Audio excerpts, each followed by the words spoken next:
Weekend का वार देख के मुझे इतनी खुशी हो रही है. I feel like the original Bigg Boss is back. Bigg Boss OG is there now live. Because Salman ने जो क्लास ली है नेहल और फरहाना की, दैट वाज मच नीडेड. मतलब ये लड़कियां फेमिनिज्म के नाम पे लड़कों को बदनाम कर रही है और सिर्फ गाली गलौज कर रही है, सिर्फ गंद मचा रही है घर पे. That was not needed at all, right.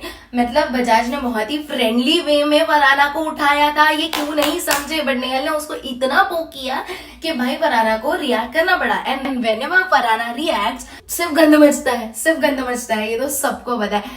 And जो सलमान ने उनकी क्लास ली है, आई एंजॉयड इट. मेरे को बहुत मजा आया.